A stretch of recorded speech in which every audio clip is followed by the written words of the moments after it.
Abstract. Compassion, the capacity to notice, empathize with, and respond to suffering, represents a vital yet often overlooked organizational capability. This article examines how compassionate workplace cultures influence both organizational performance and employee well-being, drawing on established research and emerging practitioner insights. We explore the organizational and individual consequences of compassion deficits, including elevated stress, burnout, and reduced engagement. The article presents evidence-based interventions spanning leadership development, structural supports, and cultural initiatives that organizations can implement to build compassionate capacity. By integrating compassion into strategic planning, governance structures, and daily operations, organizations can foster environments where both people and performance thrive. The synthesis offered here aims to guide practitioners in creating workplaces that acknowledge human vulnerability while maintaining operational excellence. #Introduction. The modern workplace presents a paradox. While organizations increasingly recognize that employee well-being drives performance, many work environments remain characterized by high pressure, limited support, and insufficient acknowledgement of human suffering. Economic volatility, technological disruption, and evolving workforce expectations have created conditions where employees regularly experience significant stress, yet organizational responses often remain inadequate or absent.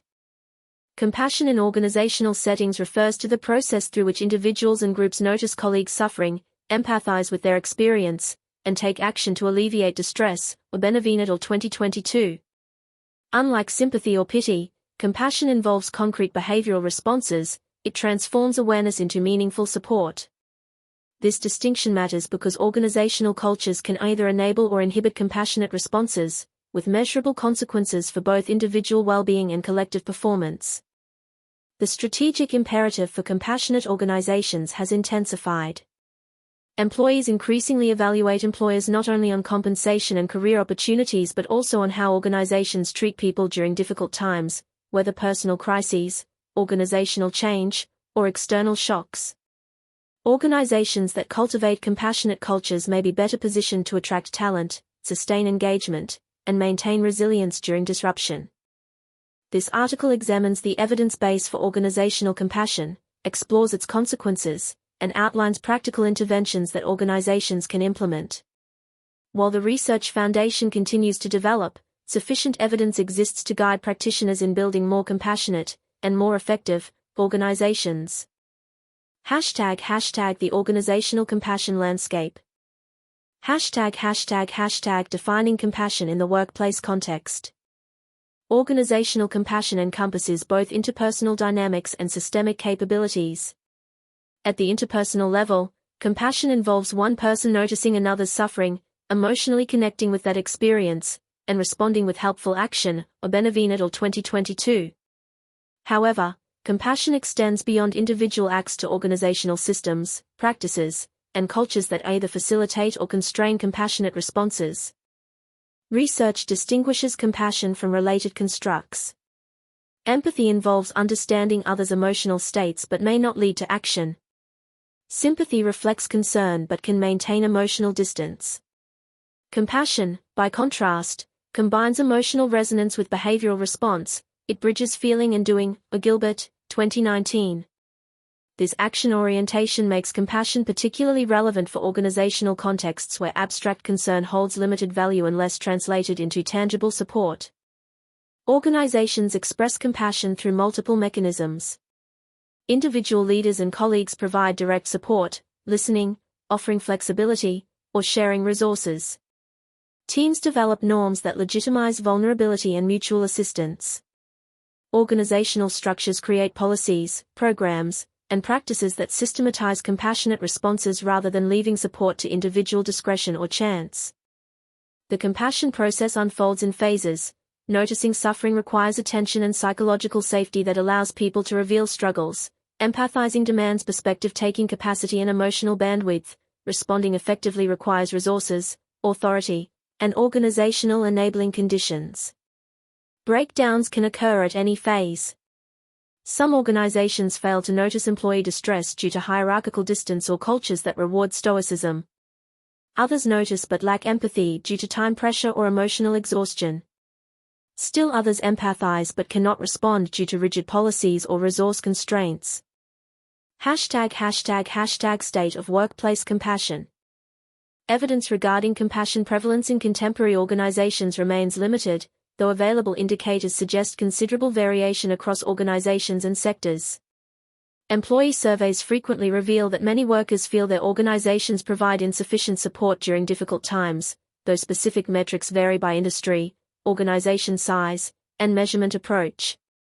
Several factors appear to influence organizational compassion capacity.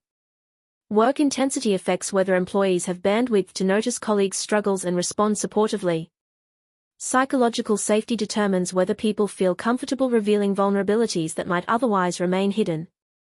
Leadership modeling signals whether compassionate behavior receives organizational validation or represents deviation from performance norms.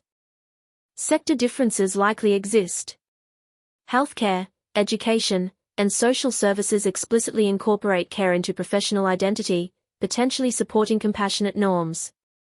Yet these sectors also experience high burnout rates that may compromise compassion capacity, or Benavine et al. 2022. Commercial sectors may face different dynamics. Some organizations cultivate supportive cultures as competitive differentiators while others maintain performance-focused environments where compassion receives limited attention. Organizational life cycle stages and circumstances matter. Established organizations with stable resources may find compassion easier to sustain than startups operating under resource constraints and existential pressure.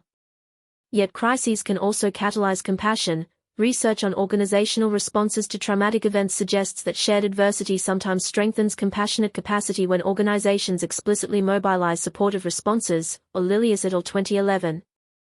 Contemporary workplace trends create both opportunities and challenges for organizational compassion.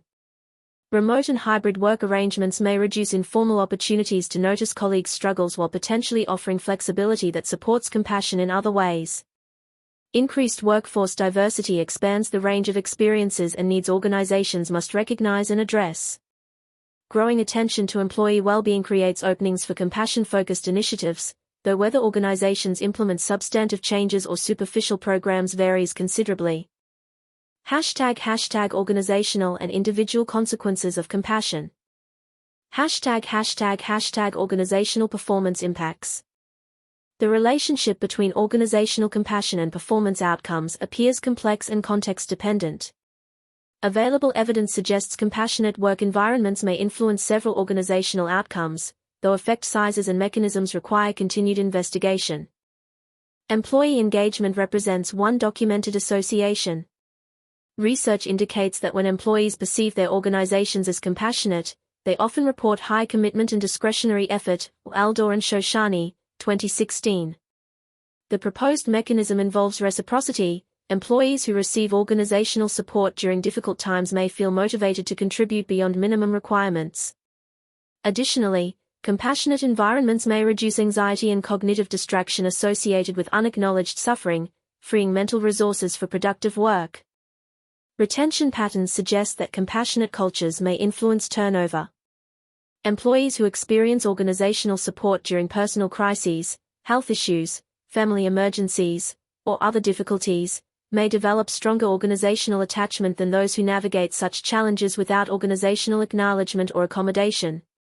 However, the strength of this relationship likely depends on numerous factors including labor market conditions, career stage, and individual values. Team effectiveness may benefit from compassionate dynamics. When team members feel safe acknowledging struggles and confident they will receive support rather than judgment, they may collaborate more openly and recover more quickly from setbacks, West et al. 2015. Teams characterized by compassionate norms may also experience less interpersonal conflict and more constructive problem-solving, though research continues to explore these connections. Innovation capacity represents another potential outcome. Some evidence suggests that organizations where people feel psychologically safe, a condition related to compassion, may generate more creative ideas because employees feel comfortable proposing novel approaches without fear of ridicule if ideas prove unsuccessful, West, 2021. Compassionate environments might also support the experimentation and learning from failure that innovation requires, though this relationship needs further investigation. The business case for compassion requires nuanced consideration. While compassionate practices may enhance performance through the mechanisms described, they also require investment, leader training, program development, and flexibility that may create short-term costs or complexity. Organizations must determine whether compassion represents a strategic priority warranting such investment rather than viewing it as a guaranteed performance accelerator. Individual well-being and broader stakeholder impacts. Compassionate organizational environments appear to influence employee psychological and physical health through multiple pathways. When organizations acknowledge and respond to employee suffering, they may reduce the compound stress of managing difficulties while maintaining the appearance that everything is fine, a dynamic that can intensify distress and undermine well-being. Obenavine et al. 2022. Burnout represents one significant concern. Research indicates that emotional exhaustion, cynicism, and reduced professional efficacy, the core burnout dimensions, may be influenced by organizational support or its absence. Employees facing challenging circumstances without adequate support may deplete emotional resources, potentially leading to burnout trajectories that affect both well-being and performance. Buonomo et al. 2022. Conversely, compassionate responses might help replenish emotional resources and sustain engagement during difficult periods. Stress physiology provides another lens. When employees experience suffering without adequate support, chronic stress responses may activate with potential implications for cardiovascular health, immune function, and other physiological systems. While organizational compassion alone cannot eliminate stress, appropriate support might moderate stress intensity and duration with meaningful health implications over time. Mental health outcomes merit attention given rising prevalence of anxiety and depression. Organizational environments that acknowledge psychological struggles and provide supportive responses might reduce stigma and facilitate earlier intervention. However, organizations must recognize the limits of workplace compassion. Serious mental health conditions require professional treatment rather than relying solely on colleague or supervisor support. Work-life integration presents ongoing challenges that compassionate organizational responses might address. Employees managing caregiving responsibilities, health issues, or other personal demands while maintaining employment face competing obligations that can generate significant distress.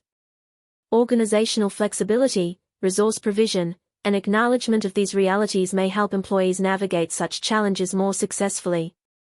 The effects of organizational compassion extend beyond employees to other stakeholders. In service settings, healthcare, education, and similar contexts, employee well-being influences the quality of care and service delivery. Staff experiencing burnout or distress may have reduced capacity for empathy and attention that affects patient care, student learning, or customer experience. Thus, organizational compassion toward employees may indirectly benefit those they serve. West et al. 2015. Evidence-based organizational responses. Leadership development and modeling. Leadership behavior significantly influences whether compassionate organizational cultures emerge and persist. When leaders demonstrate compassionate responses, noticing employee struggles, expressing genuine concern, and providing concrete support, they signal that such behavior receives organizational validation. Conversely, leaders who ignore employee difficulties or respond punitively establish norms that suppress compassionate behavior throughout the organization. Effective compassionate leadership involves several capabilities. Noticing requires attention and presence. Leaders must create sufficient space in their work to observe employee well-being rather than focusing exclusively on task completion. Empathizing demands perspective-taking and emotional attunement that allows leaders to understand experiences different from their own. Responding effectively requires both authority to provide support and skill in matching responses to circumstances rather than applying uniform solutions. Evidence-based approaches to developing compassionate leadership include training and skill development. Self-awareness practices that help leaders recognize their own emotional patterns and biases that might interfere with compassionate responses. Perspective-taking exercises that develop capacity to understand diverse employee experiences and challenges. Communication skills training focused on expressing genuine concern and support rather than minimizing difficulties or offering superficial reassurance. Decision-making frameworks that incorporate well-being considerations alongside operational priorities. Structural supports. Time allocation that allows leaders to maintain awareness of team member well-being rather than focusing exclusively on task management. Authority and resources to provide flexible arrangements, additional support, or other accommodations when employees face difficulties. Clear organizational policies that guide appropriate compassionate responses while maintaining boundaries and fairness. Protected time for leader self-care to prevent emotional exhaustion that compromises compassion capacity. Healthcare organizations have developed leadership programs emphasizing these competencies. Leaders participate in workshops exploring compassionate care principles, engage in reflective practice examining their responses to staff distress, and receive coaching to develop skills, West et al. 2015. Such programs recognize that compassionate leadership represents learned capability rather than fixed personality trait. Most leaders can develop greater compassion capacity with appropriate development and support. Financial services organizations face different dynamics but similar leadership imperatives. In high-pressure commercial environments, leaders must balance performance demands with employee well-being. Some organizations have implemented leadership development emphasizing sustainable performance, achieving results while maintaining team health over time rather than driving short-term outcomes at the expense of long-term capacity. Leaders learn to recognize early signs of excessive stress, initiate supportive conversations, and adjust workload or expectations when appropriate. Technology companies with distributed workforces face particular challenges in compassionate leadership. When teams work remotely, leaders lack informal opportunities to observe employee well-being. Some organizations have developed structured check-in practices where leaders regularly assess not only task progress but also employee challenges and support needs. These conversations may feel awkward initially but can become normalized when leaders consistently demonstrate genuine interest and helpful responses. The effectiveness of compassionate leadership depends partly on organizational systems that enable rather than constrain supportive responses. Leaders who want to provide flexibility or additional support but lack authority or resources to do so experience frustration that may undermine their compassion capacity. Organizations must ensure that expectations for compassionate leadership align with the authority and resources leaders actually possess. ### Psychological safety and voice. Compassion requires that suffering become visible. People must feel safe revealing struggles rather than concealing difficulties behind professional facades. Psychological safety, defined as the belief that one can express concerns without fear of negative consequences, creates conditions where compassionate processes can begin, West, 2021. Organizations can cultivate psychological safety through practices that normalize vulnerability and reward voice rather than punishing disclosure. Structural mechanisms. Regular check-ins where leaders explicitly invite discussion of challenges and concerns rather than focusing exclusively on progress reports. Anonymous or confidential channels through which employees can raise issues without immediate identification. Clear processes for addressing concerns that demonstrate organizational responsiveness rather than allowing reports to disappear without acknowledgement. Protection against retaliation for raising well-being concerns or requesting support. Cultural interventions. Leader vulnerability modeling where managers acknowledge their own challenges and support needs, demonstrating that struggle represents normal human experience rather than professional failure. Storytelling practices where employees share experiences of receiving organizational support during difficult times, making compassionate norms visible and reinforcing their legitimacy. Language normalization that treats well-being discussions as routine aspects of professional conversation rather than exceptional events. Recognition systems that celebrate supportive behavior and mutual assistance alongside individual achievement. Educational institutions have implemented well-being rounds where staff regularly discuss challenges affecting their work and well-being. Facilitators ensure conversations remain constructive and confidential while identifying common themes that might warrant organizational attention. This practice normalizes acknowledgement of difficulty while creating opportunities for collective problem-solving and mutual support. Manufacturing and production environments face distinct challenges given the nature of work and workforce characteristics. Some organizations have trained frontline supervisors to conduct brief well-being conversations during shift changes or breaks. Supervisors learn to ask open questions, listen without immediate problem-solving, and connect employees with appropriate resources when needs exceed supervisor capacity. While initially uncomfortable for some supervisors, Such practices can become valued aspects of team culture when consistently implemented and supported. Professional services firms operating in competitive, high-stakes environments may find psychological safety particularly challenging to establish. Performance pressure and client demands can create cultures where admitting struggle feels risky. Some firms have implemented peer support networks where professionals can confidentially discuss challenges with colleagues outside their immediate teams, reducing concern about manager or client perception while maintaining access to support and perspective. The boundary between appropriate vulnerability and oversharing requires careful consideration. Organizations benefit when people acknowledge difficulties that affect work and seek appropriate support. However, psychological safety should not create expectations that employees disclose private information beyond what they choose or that colleagues substitute for professional support when serious issues require specialized intervention. #Team-based compassion practices. While leader compassion matters, peer support among colleagues may be equally or more important given the frequency of lateral interactions. Teams develop their own norms regarding how members respond to colleague difficulties, whether they offer help, look away, or respond judgmentally.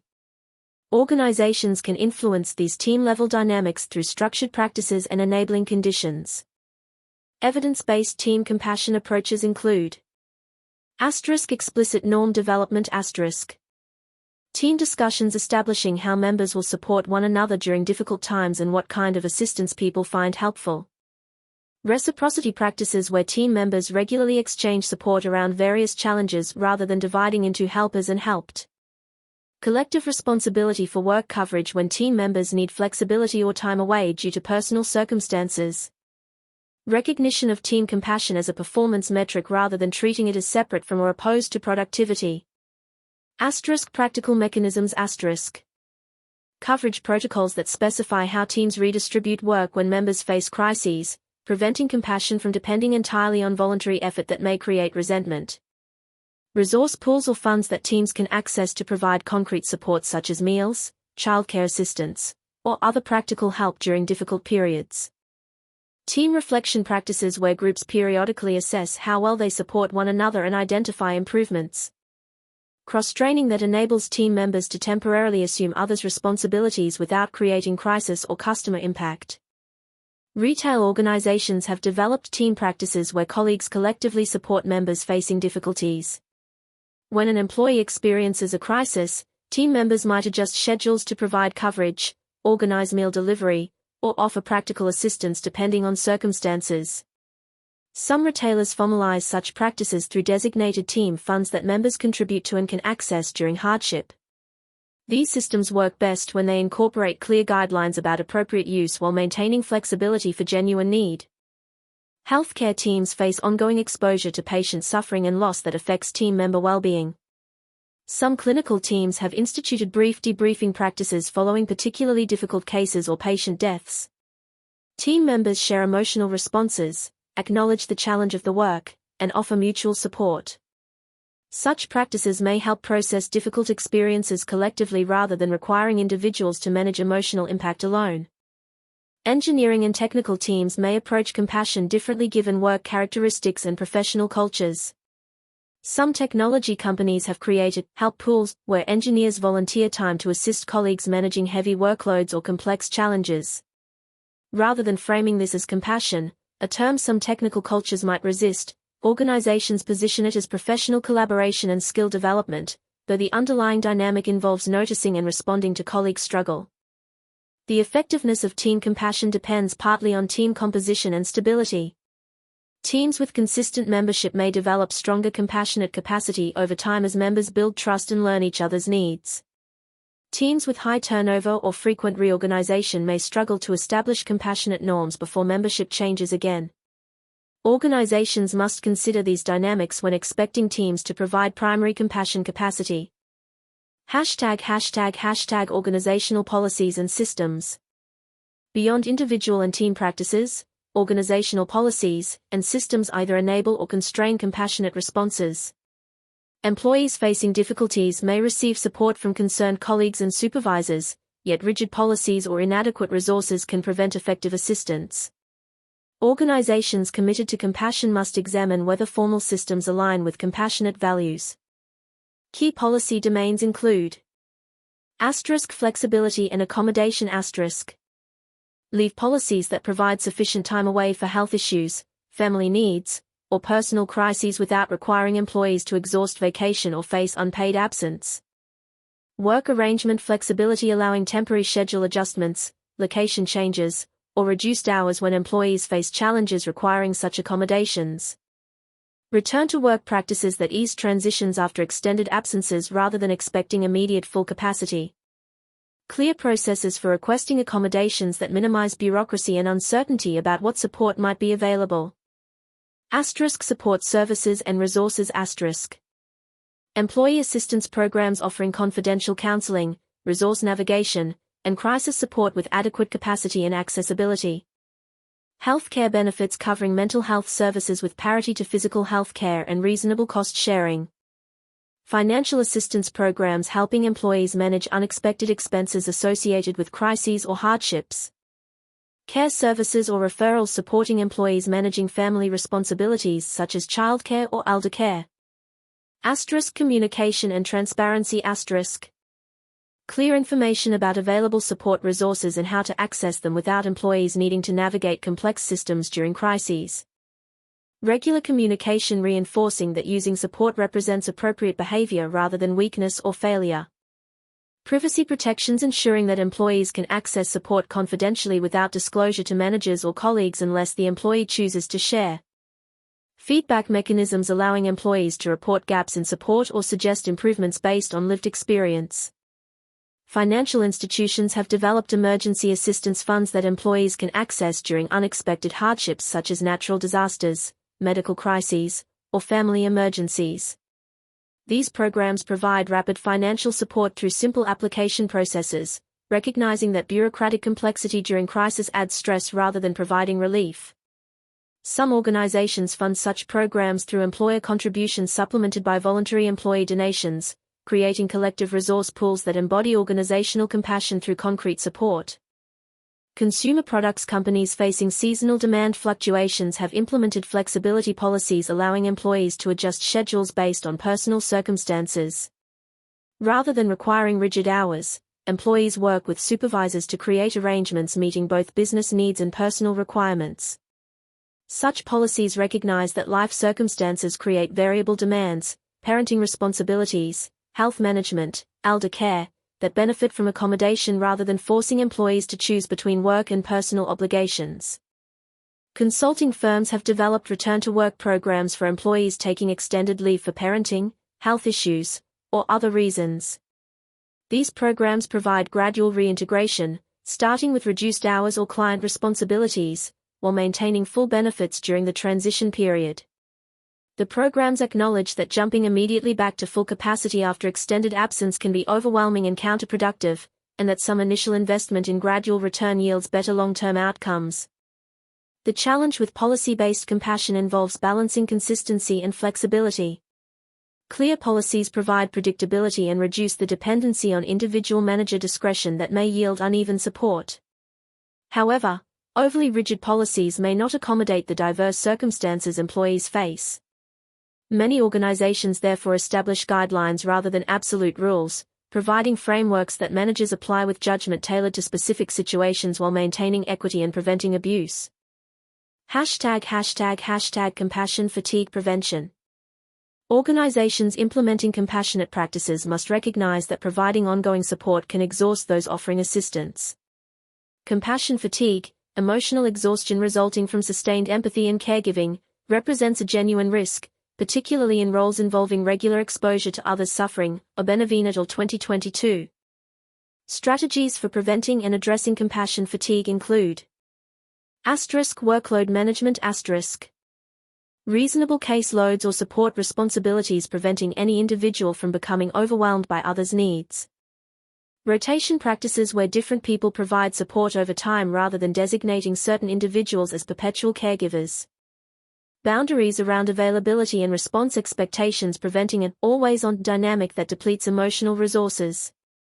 Administrative time protected for processing difficult interactions rather than moving immediately from one intense situation to another. Emotional support and processing.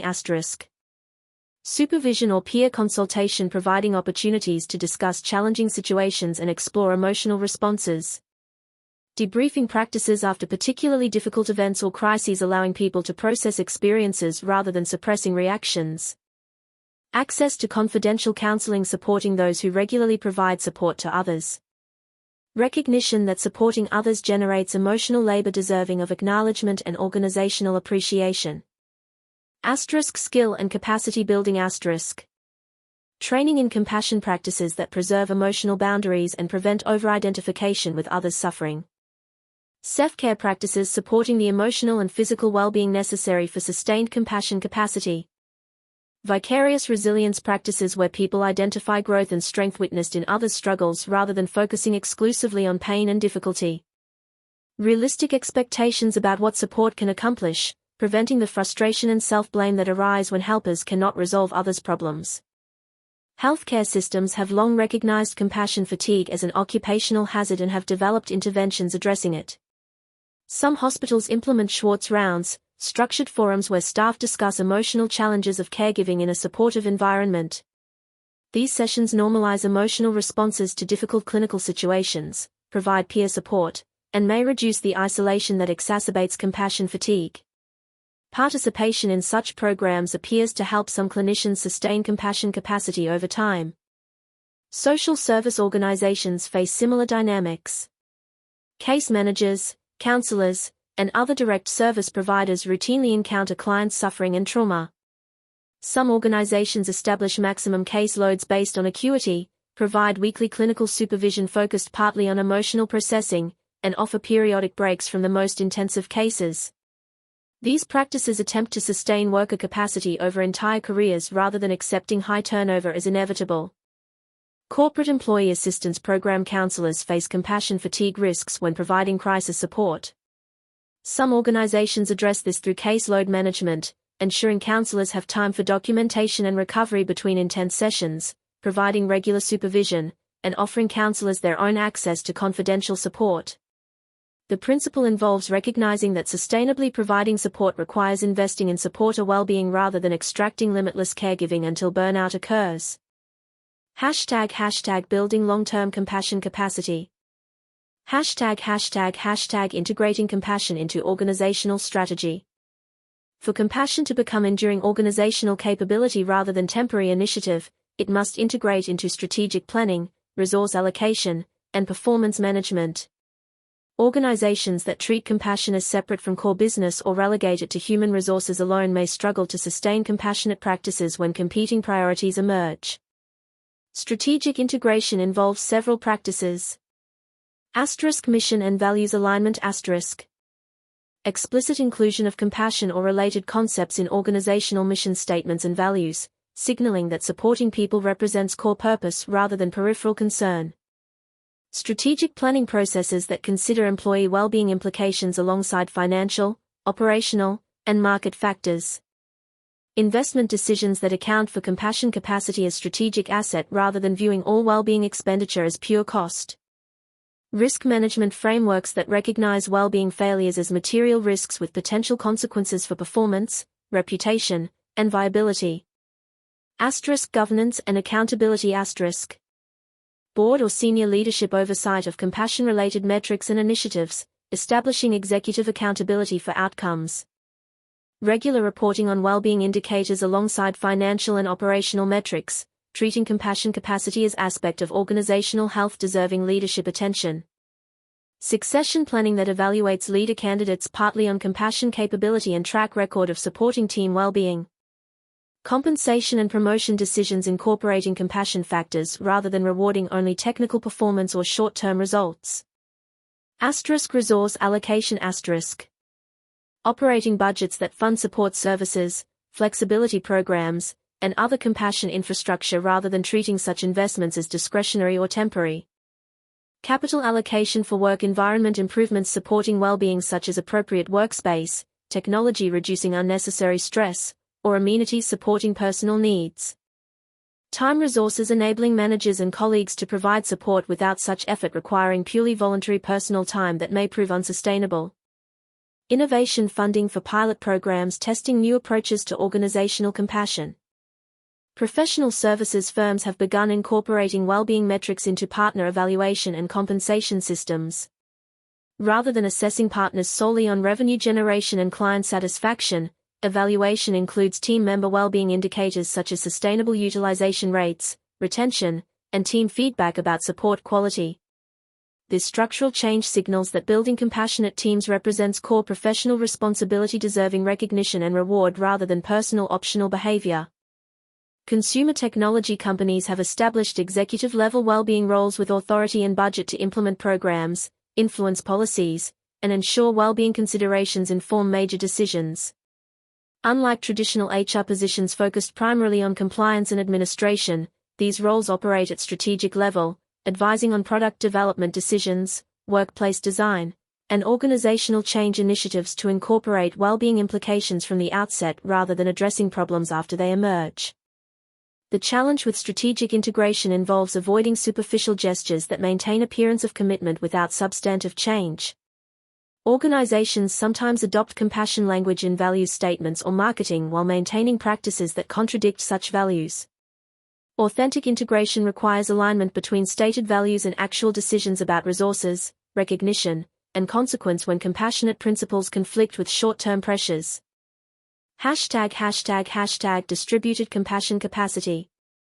Organizations that concentrate compassion responsibility in certain roles or departments, HR, employee assistants, designated well-being champions, may struggle to build sustainable capacity. While specialized resources provide valuable support, compassion works most effectively when distributed throughout organizations as collective capability rather than centralized function, or West, 2021. Building distributed compassion involves broadening responsibility expectation that all leaders and employees share responsibility for noticing and responding to colleagues' struggles rather than delegating such concern to specialists. Job descriptions and performance expectations that explicitly include supportive behavior toward colleagues as core responsibility. Onboarding and training that develops compassion skills across the workforce rather than only for designated roles. Career progression that values and develops compassion capacity rather than tracking only technical expertise or individual achievement. Creating enabling conditions Authority distributed to frontline managers and teams to provide accommodations and support without requiring multiple approval layers. Resource access that allows various organizational levels to respond to needs directly rather than directing all requests through central functions. Information sharing that keeps people throughout organizations aware of available support mechanisms and how to connect colleagues with appropriate resources. Decision rights that empower people closest to situations to make judgment calls about appropriate compassionate responses. Skill development at scale. Broad-based training in noticing distress signals, having supportive conversations, and responding helpfully rather than limiting such development to management or specialists. Peer support networks that leverage collective experience and wisdom rather than relying solely on professional expertise. Communities of practice where people share challenges and effective approaches to providing compassionate support. Continuous learning systems that capture lessons from compassion successes and failures to inform ongoing improvement. Retail organizations have trained frontline supervisors to provide immediate support rather than requiring employees to navigate corporate HR systems during crises. Supervisors receive authority to approve short-term schedule adjustments, access small emergency funds, and make other accommodations within defined parameters. This distributed model enables rapid response while maintaining appropriate oversight through reporting and review mechanisms that identify patterns warranting broader attention. Manufacturing companies have developed peer support programs where production employees receive training to recognize colleague distress and provide initial assistance. These peer compassion champions don't replace professional resources but offer accessible first-line support, a concerned conversation, connection to resources, temporary work coverage, that may address many situations while escalating others appropriately. The programs work because peer supporters understand the specific challenges and culture of production environments better than corporate staff and offer support without the perceived risk of reporting to management. The sustainability of distributed compassion depends on ongoing investment rather than one-time training. People need refresher development, opportunities to practice skills, and reinforcement that compassionate behavior receives organizational validation. Without such sustained attention, Initial enthusiasm may fade as competing demands dominate attention and compassion becomes somebody else's responsibility once again. #Purpose and organizational identity. Enduring compassion capacity may require connecting to organizational purpose beyond profit generation. Research on meaningful work suggests that people sustain effort more effectively when they understand how their work contributes to valued outcomes beyond financial returns, or Benavinid or 2022. Organizations whose purpose incorporates explicit commitment to human flourishing may find compassion more natural to integrate and maintain. Purpose-compassion connections include *mission articulation *. Organizational missions that articulate human impact, the people served, problems addressed, or needs met, rather than focusing exclusively on products, services, or financial objectives. Story and narrative emphasizing how the organization contributes to human well-being, providing emotional resonance that abstract business goals may lack. Values hierarchies that position human considerations alongside or above financial performance, signaling that profits represent means to meaningful ends rather than ends themselves. Communication consistently reinforcing purpose connections rather than allowing day-to-day operational focus to obscure larger meaning. Identity integration *. Recruitment and selection emphasizing cultural fit with compassionate values, bringing people intrinsically motivated by such environments rather than relying solely on training to instill compassion. Socialization practices that establish compassion as aspect of organizational identity, who we are rather than merely what we do. Recognition and celebration highlighting examples where people lived organizational compassion values, reinforcing desired identity and culture. Exit processes that maintain compassionate treatment of departing employees, demonstrating that organizational compassion extends to all transitions rather than only valued insiders. Stakeholder inclusion *. Definition of organizational success incorporating employee well-being alongside customer satisfaction, shareholder returns, and other traditional metrics. Stakeholder engagement practices that gather employee perspective on organizational compassion and incorporate feedback into ongoing improvement. Transparency regarding well-being challenges and organizational responses, demonstrating authentic commitment rather than maintaining idealized appearances. Long-term orientation that values sustained organizational health over extracting maximum short-term performance at the expense of people or culture. Healthcare organizations possess intrinsic purpose connections given their care missions. Many healthcare systems articulate that compassionate treatment of staff enables compassionate patient care. They cannot expect employees to provide empathetic care if the organization treats them without empathy. This explicit connection may help sustain investment in staff well-being even during financial pressure because it links directly to core institutional purpose rather than representing separate HR concern. Education institutions similarly connect staff well-being to core mission. Schools and universities increasingly recognize that educator well-being influences student learning and development. Teachers experiencing excessive stress or inadequate support may have reduced capacity for the patient, individualized attention that effective teaching requires. This mission connection provides rationale for well-being investment beyond abstract employee satisfaction. Commercial organizations may find purpose-compassion connections less obvious but increasingly important for attracting and retaining people who seek meaningful work. Some companies articulate purpose around solving customer problems or improving lives through their products and services, then connect employee well-being to mission fulfillment. They cannot deliver on customer commitments without engaged, healthy teams. While perhaps less immediately compelling than healthcare or education missions, such connections may still provide meaningful purpose that supports compassion investment. #Conclusion. Organizational compassion represents both moral imperative and practical necessity in contemporary work environments. Evidence suggests that compassionate cultures influence multiple outcomes important to organizations: engagement, retention, innovation capacity, while significantly affecting employee well-being.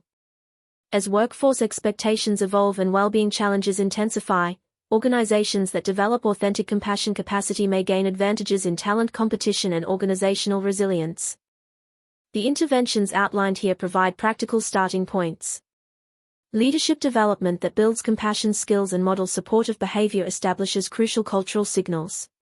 Psychological safety initiatives create conditions where people can acknowledge struggles and seek support.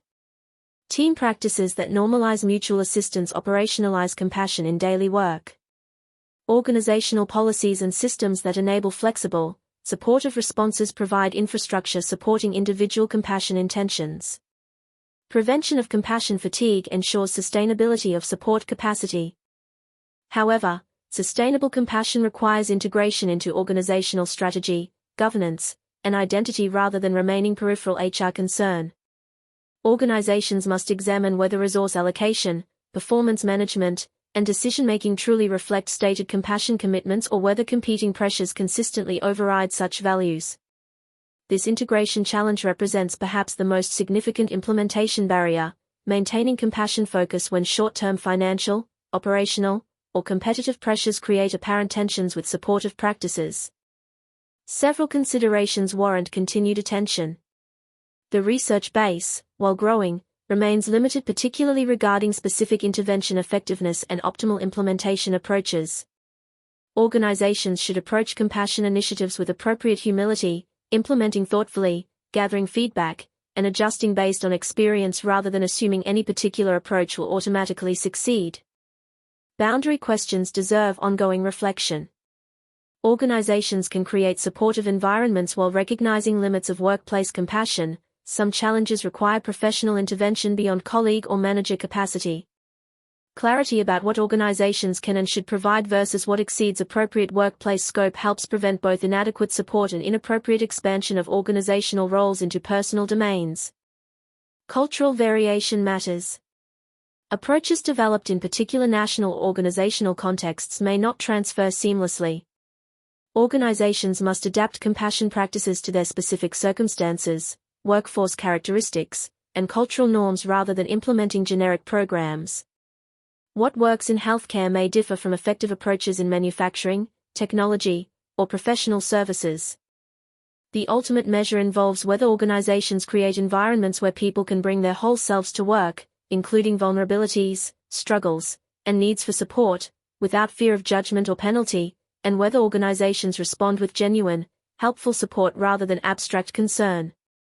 This standard requires ongoing organizational commitment, resource investment, and cultural reinforcement. For practitioners, the path forward involves starting somewhere rather than waiting for perfect conditions or complete programs. Small changes in leadership behavior, team norms, or policies can begin building compassion capacity. The key involves authentic commitment, ensuring that compassion represents genuine organizational priority reflected in decisions, resources, and consequences rather than aspirational language contradicted by actual practice. Organizations that make this commitment and sustain it through inevitable challenges may create workplaces where both people and performance genuinely thrive.